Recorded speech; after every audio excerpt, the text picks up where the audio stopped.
Hello students, आज का अपना लेक्चर है BTPL का, ठीक है, मैकेनिकल थर्ड साइंस स्टूडेंट्स के लिए।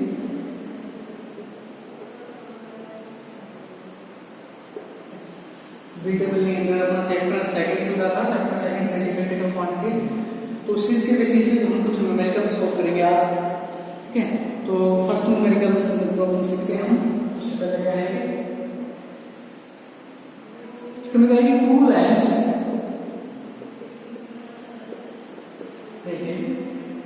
250 watt, 100 watt and 250 watt, 60 watt are connected in parallel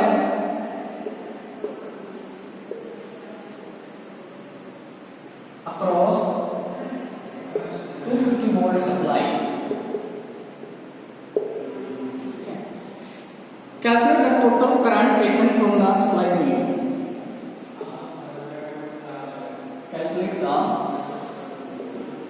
total current taken from supply meter.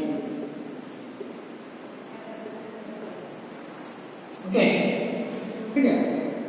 तो सबसे पहली बात कोई न्यूमेरिकल सॉल्व करने के लिए सबसे पहली चीज क्या है कि जो गिवन डाटा होता है सबसे पहले हमें उसको कंसीडर करना होता है।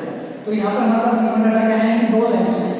तो जो लैंप फर्स्ट है उसकी रेटिंग क्या है, वोल्टेज कितनी है 250 वोल्ट, और जो पावर है P1 वो कितनी है 100। ठीक है। लैंप 2 के लिए जो वोल्टेज रेंज है आपकी वो 250 वोल्ट और जो पावर है वो 360। ओके।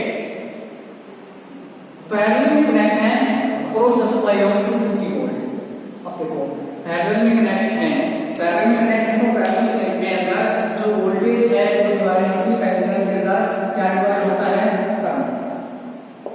पैरेलल के अंदर क्या डिवाइड होता है, ठीक है। हमें निकालना क्या है, हमने निकालना है total current from the supply में, यानी टोटल करंट। टोटल करंट क्या होगा, हमने बताया कि पैरेलल के अंदर जो है आपकी वोल्टेज डिवाइड नहीं होती, पैरेलल के अंदर करंट डिवाइड होता है, यानी यहां से करंट I1 और यहां कितना होगा टोटल करंट कितना होगा I1 plus I2। Total current क्या होगा आपके पास I1 प्लस I2, ठीक है। अब देखिए आप न्यूमेरिकल के अंदर सबसे पहले हमने क्या बताया कि जो आपको गिवन डाटा है वो कंसीडर करना है। तो ये जो गिवन डाटा हो गया हमारे पास ये हो गया, ठीक है। अब जो हमने जो चीज हमसे पूछी गई है, हमसे क्या पूछा गया है, करंट के बारे में पूछा गया है, टोटल करंट कितना, ठीक है। हमारे जगह क्या है, पावर दे रखी है, वोल्टेज रेंज दे रखी है, पावर और वोल्टेज रेंज दे रखी है। तो सबसे पहले जो हमने दे रखे हैं उनके जो फॉर्मूले हमारे पास, तो हमें पावर दे रखी है, पावर के फॉर्मूले हम लिख रहे थे P equal to DI, P equal to I square R and P equal to V square R। ये तीन फॉर्मूले हमारे पास पावर के, P equal to DI, P equal to I square R and P equal to V square R, ठीक है। Power दे रखी है। अब हमें ये डिसाइड करना है कि इनमें से हम किस फॉर्मूले का यूज करेंगे, इनमें से हम किस फॉर्मूले का यूज करेंगे। तो जो गिवन टर्म्स है हमारे पास उनके हिसाब से जो चीज हमसे पूछ रखी है उसके हिसाब से हम फॉर्मूले को सिलेक्ट करेंगे, ठीक है। आपके पास गिवन टर्म क्या क्या है, आपके पास पावर गिवन है तो पावर गिवन है, ठीक है। यहाँ से कितने अप्लाई हो सकते हैं। आपके पास वोल्टेज गिवन है तो आपके पास वोल्टेज इसमें है और इसमें भी है, यहाँ से हमारे पास जो फॉर्मूला है वो यहाँ से, ठीक है। अब हम दोनों में से चूज करेंगे। अब हमारे पास क्या है, पूछ कर रहा है हमसे करंट पूछ रहा है, तो करंट का इसमें कॉमन लेंगे, ये भी हमारे पास नेगेटिव हो गया, बचा क्या हमारे पास P equal to VI।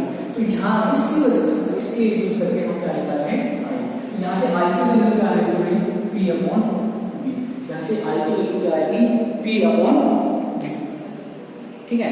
I की वैल्यू क्या आएगी P अपॉन V, ठीक है। तो सबसे पहले I1 यानी कि V1 अपॉन V1 और I2 equal to P2 upon V2, I2 equal to P2 upon V2। तो I1 की वैल्यू कितनी आएगी हमारे पास, I1 की वैल्यू कितनी आएगी हमारे पास, I1 इक्वल टू P1 की वैल्यू कितनी है 100, V1 की कितनी है 250, I1 की वैल्यू कितनी है 0.4, I1 की वैल्यू कितनी है 0.4, I2 की वैल्यू कितनी आएगी 60 अपॉन 250, 60 अपॉन 250। तो I2 की वैल्यू कितनी है हमारे पास 0.24,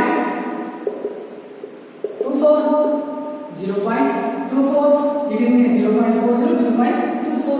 टोटल करंट हमने बताया कि सप्लाई है आपको किसमें है पैरेलल में है, तो पैरेलल में क्या होगा करंट डिवाइड होगा।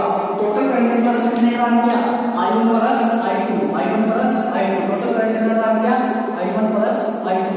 I1 की वैल्यू कितनी है 0.40, I2 की वैल्यू कितनी है 0.24, तो टोटल करंट कितना आएगा 0.64 एम्पीयर, 0.64 एम्पीयर।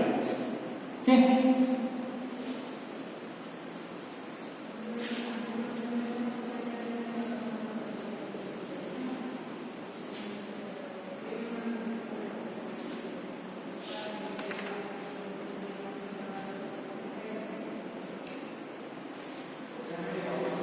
नेक्स्ट जो क्वेश्चन है आपका वो है determine the consumption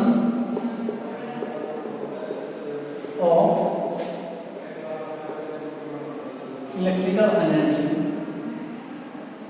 determine the consumption of electrical energy in units for operating. क्या है जो ऑपरेट कर रहा है, पहला बता रहा है इसके अंदर 100 वाट लैंप फॉर 10 आवर्स, एक 100 वाट का लैंप है 10 आवर्स के लिए। ठीक है, सेकंड चीज बता रहा है इसके अंदर 1000 watt electric heaters for 4 hours, 1000 watt electric heater 4 hours. और थर्ड चीज है इसके अंदर 50 watt electric iron for 3 hours, 500 watt electric iron for 3 hours. ठीक है, देखिए ये हमारे पास गिवन चीजें टर्म्स हैं और आपसे पूछ क्या रहा है इलेक्ट्रिकल एनर्जी कंजप्शन। ठीक है, इलेक्ट्रिकल एनर्जी कंजप्शन।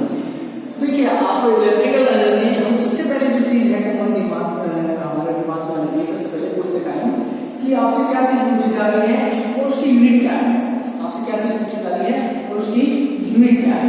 ठीक है, हम मान लो छोटी सी बात मान के चलते हैं हम कि आपसे पूछ रहा है कि भाई एक ट्रेन है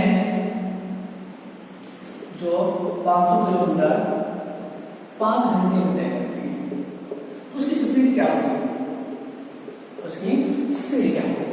अब आपको पता है कि स्पीड की यूनिट क्या है किलोमीटर पर आवर या किलोमीटर पर सेकंड, किलोमीटर पर आवर या किलोमीटर पर सेकंड।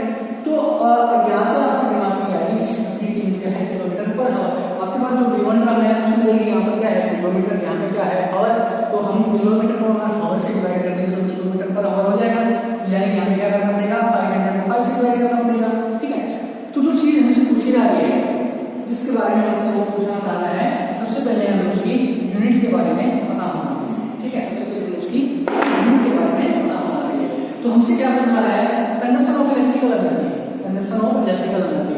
तो जो इलेक्ट्रिकल एनर्जी थी उसकी कॉमर्शियल यूनिट हमने क्या बताई थी, क्या होती है उसकी कॉमर्शियल यूनिट किलोवाट, क्या होती है उसकी कॉमर्शियल यूनिट किलोवाट आवर। ठीक है, किलोवाट आवर। तो यहाँ पर हमारे पास क्या है वाट और आवर, वाट और आवर।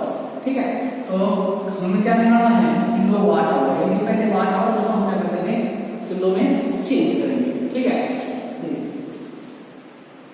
किलो वाट आवर लेना है। तो पहले इसमें हमारे पास क्या है 100 वाट का लैंप है तो 10 आवर्स के लिए क्या करता है ऑपरेट करता है। 100 वाट का लैंप है तो 10 आवर्स के लिए ऑपरेट कर रहा है। तो अगर हम पहले किसी बात करें इलेक्ट्रिकल एनर्जी, पहले किसी क्या हो गया आपकी इलेक्ट्रिकल एनर्जी हो गई कि इसके अंदर 100 वाट का 10 आवर के लिए यानी कि कितनी हो गई आपकी 1000 वाट आवर। अब इसको हमने किसमें चेंज करना है, इलेक्ट्रिकल एनर्जी की जो कमर्शियल यूनिट है वो क्या है, किलोवाट आवर है, तो इसको हमने किसमें चेंज करना है, किलोवाट में चेंज करना है। तो किलो में चेंज करने के लिए इसमें अगर हम 1000 से डिवाइड करेंगे यानी कि कितनी आई 1 किलोवाट आवर। ठीक है, पहले केस में जो लेंथ है उसने कितनी इलेक्ट्रिकल एनर्जी कंज्यूम की, 1 किलोवाट आवर। सेकंड केस का जो हीटर है कितनी एनर्जी कंज्यूम करेगा, 100 वाट इनटू कितने घंटे के लिए, 4 घंटे, यानी 1000 वाट, 4000 वाट आवर। लेकिन हमें लेना किस में है, किलोवाट में लेना है, उसको हम क्या करेंगे 1000 से डिवाइड कर देंगे, यानी कि 4 किलोवाट। ओके, थर्ड केस में क्या है हमारे पास 500 इनटू कितने घंटे के लिए, 3 घंटे के लिए, यानी कितना होगा 50 वाट आवर। किलोवाट में लेना है, इसको हम क्या करेंगे 1000 से डिवाइड कर देंगे, यानी कि 1.5 किलोवाट। ठीक है, तो टोटल एनर्जी कितनी कंज्यूम होगी, इन सबका टोटल एनर्जी कितनी कंज्यूम होगी 6.5 किलोवाट। ओके,